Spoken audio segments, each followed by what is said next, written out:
Thank you for listening to Amare Arcana.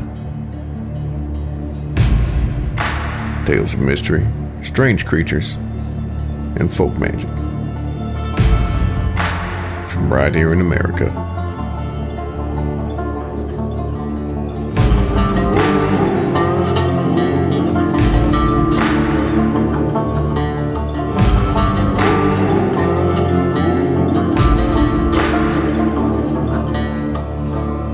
Today we're going to check in on Jasper.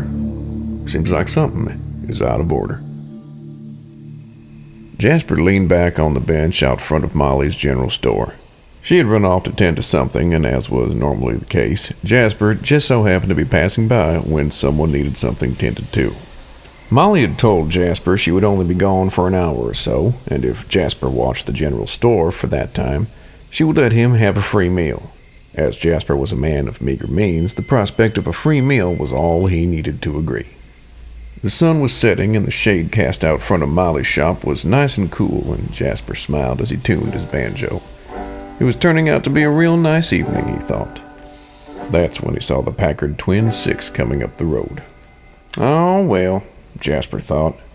This was the first customer he had seen since Molly had left him to watch the place, and they looked like city folk. The chances were all they wanted was some fuel, and once they learned the pump was out and would not be refilled for a few days, they'd be on their way to the next town, he was sure. The Packard jerked to a halt in front of the general store in a cloud of dust.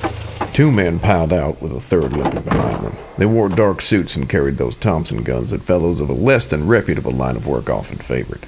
One of the fellows, a big guy who looked red in the face and out of breath, pointed his gun at Jasper and said, "We need fuel." Jasper smiled and plucked a few strings on his banjo. "Sorry, friend, we're plumb out of fuel. Gas man won't be around till next week." The large gun-wielding man seemed taken aback by Jasper's calm smile. Something about it uneased him. "Look, pal, I ain't your friend, and we are in need of gas, so you'd better drain one of your podunk tractors or something before I decide I want to drain you." He motioned with his Thompson submachine gun towards Jasper.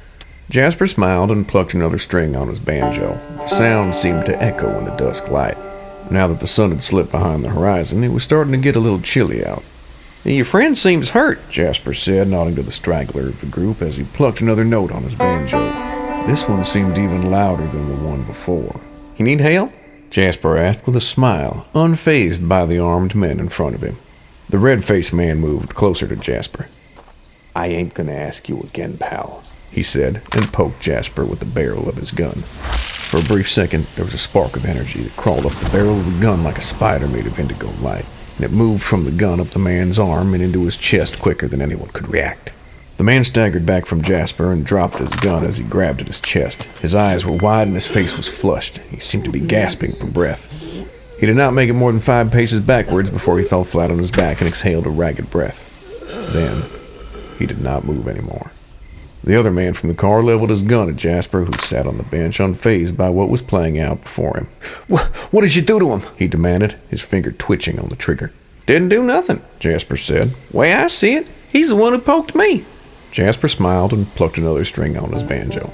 "Like I said, though, we're out of fuel. Anything else I can do to help you?" The gangster did not take kindly to Jasper's smile. It unnerved him, and he squeezed tight on the trigger to the machine gun. Now, what he had intended on doing was filling Jasper with a hail of bullets.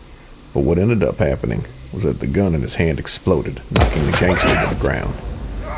The exploding had removed most of the gangster's arm up to his elbow and embedded bits of metal into his face and chest. He jerked and screamed in agony momentarily, and then lay still in the dirt, bleeding out and unmoving next to his recently deceased friend. The injured man, who had watched the whole situation play out, stared in wide-eyed fear at the drifter on the bench. Jasper met his fear-filled gaze with a warm smile as he plucked another string on his banjo. "Seems you're bleeding out there, friend," Jasper said as he leaned forward a bit and nodded towards the man. "Like I told your friends, we're out of fuel, but I'd be happy to help you in any way I can." The last standing gangster looked at the drifter, looked to his friends on the ground, and then at the car behind him. It had gotten cold. Real cold. Colder than it had any right to be this time of year. And that could just be the blood loss. He sure had lost a lot of blood, he thought. A whole lot of blood. Maybe too much. With that, the last gangster collapsed into a heap on the ground. Jasper smiled and shook his head with a chuckle. He would clean up those bodies before Molly returned. More than likely park the car somewhere the local sheriff could find it, and maybe even see what those fellas were transporting. He plucked another string on his banjo. It was indeed turning out to be a nice evening, he thought.